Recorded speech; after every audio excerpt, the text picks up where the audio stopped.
Karena bisa dengan satu amalan bisa membawa kita masuk surga, dan satu amalan bisa membawa kita masuk neraka. Dan sudah Rasulullah SAW menceritakan seorang wanita yang sudah dilaporkan kepada Rasulullah SAW, orang wanita itu salihah, ahli ibadah, qiyam lail, puasa, Quran, dah pernah tinggalin majlis ta'lim, ilmu. Tapi punya satu masalah.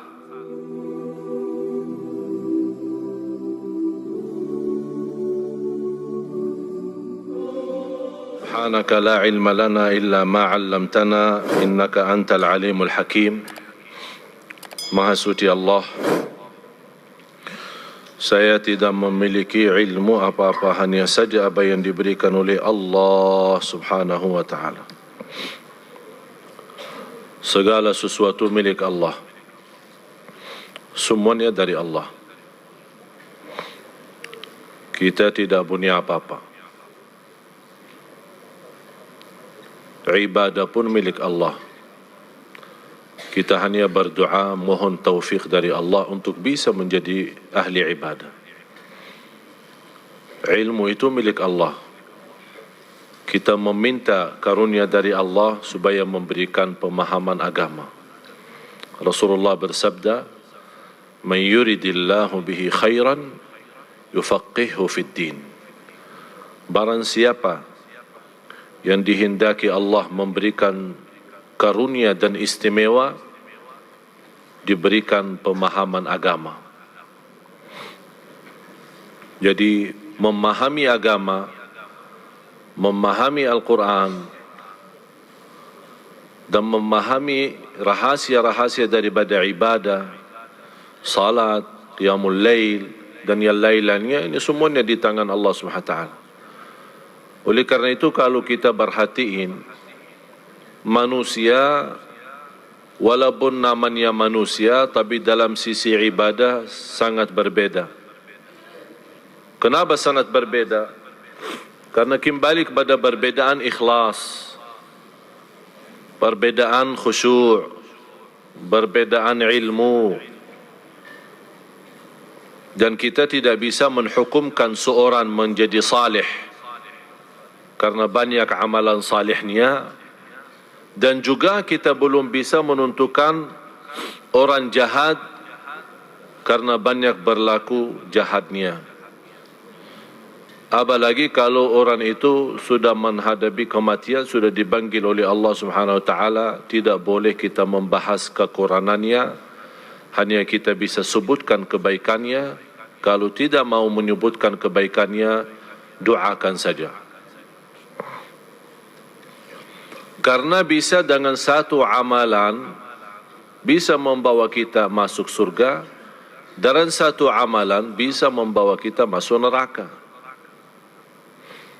Dan sudah Rasulullah SAW menceritakan seorang wanita yang sudah dilaporkan kepada Rasulullah SAW, orang wanita itu salihah,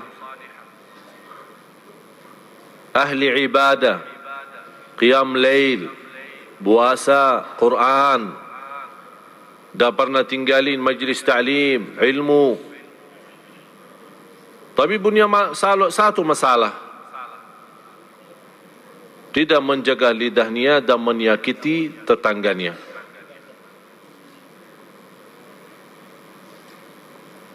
Menyakiti tetangganya dan lidahnya. Bagaimana ya Rasulullah keadaannya ini? Apa jawab Rasul? Dia masuk neraka.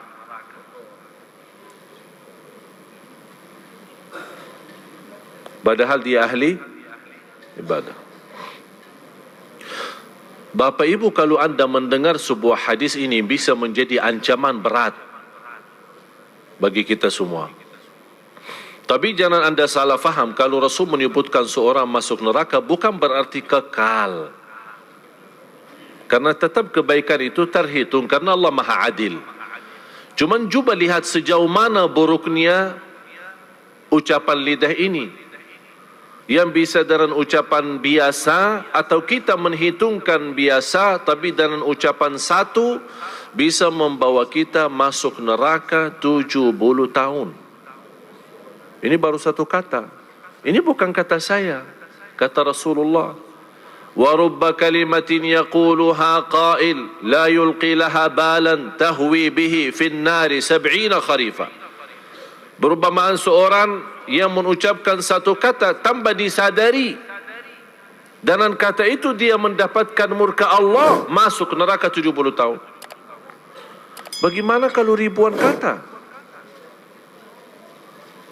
Oleh karena itu orang salih yang sudah menerti ini, dia sangat mengutamakan diam daripada bicara.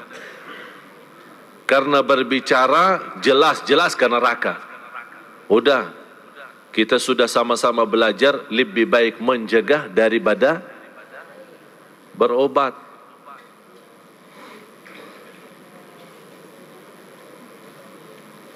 Seorang wanita yang Rasulullah SAW menceritakan, dan saya yakin Bapak Ibu sudah banyak mengerti cerita itu.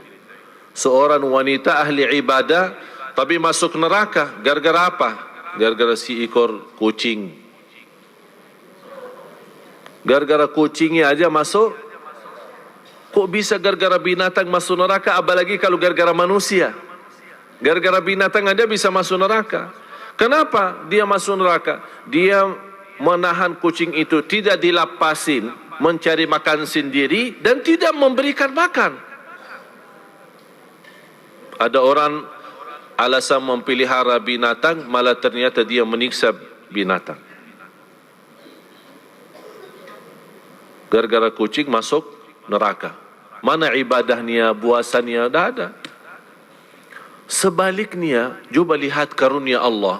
Jadi Bapak Ibu, masalahnya bukan masalah banyak ibadah atau sedikit ibadah. Sebagaimana di hadis yang sahih, Rasul menceritakan cerita wanita dari Bani Israel. Tidak punya kebaikan sama sekali. Malah dikenal wanita ini zina. Tak pernah punya kebaikan. Pernah habis dia minum air, kemudian begitu dia turun dari sumber air, dia bertemu dengan ekor anjing yang lagi keluari lidahnya, memberikan tanda haus. Kata wanita itu, oh kasihan anjing ini, dia merasakan haus sebagaimana saya tadi merasakan haus. Dia malah turun ke sumber air kembali, ambil air, kemudian berikan.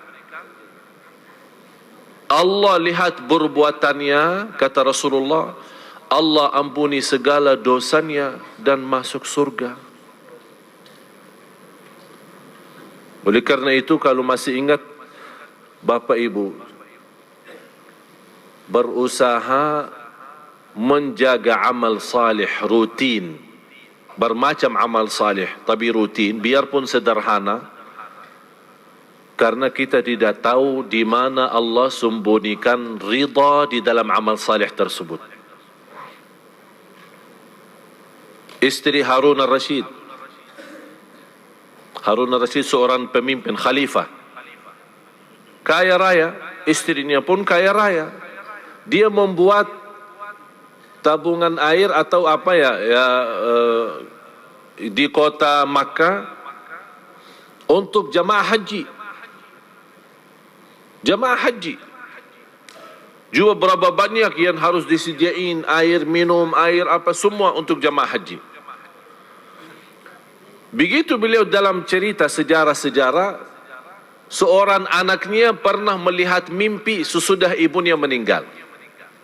Melihat mimpi dan dia bertanya sama ibu, bagaimana ibu keadaanmu? Kata ibu, alhamdulillah Allah sudah ridha. Anaknya otomatis tanya, ibu, Allah ridha kepada ibu karena perbuatan bersediain minum air untuk jamaah haji yang begitu amalan besar dan dahsyat? Kata beliau, bukan. Ternyata hanya gara-gara 2 rakaat di tengah malam.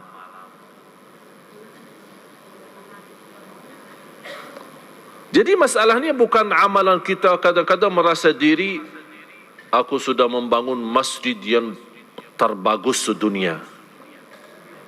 Belum tentu ini yang bawa masuk surga, tapi bisa menyentuh kepala anak yatim dan rasa kasih sayang membawa kita masuk surga. Jadi masalahnya Bapak Ibu, jangan anda menghitungkan amalan kita sama Allah, tapi yang kita jaga adalah ridha Allah. Bagaimana kita bisa berjuang supaya dapat ridha Allah itu. Oleh kerana itu kalau kita baca surah Tabarak, huwallazi khalaqal mauta wal hayata liyabluwakum, faham itu artinya ahsanu amala?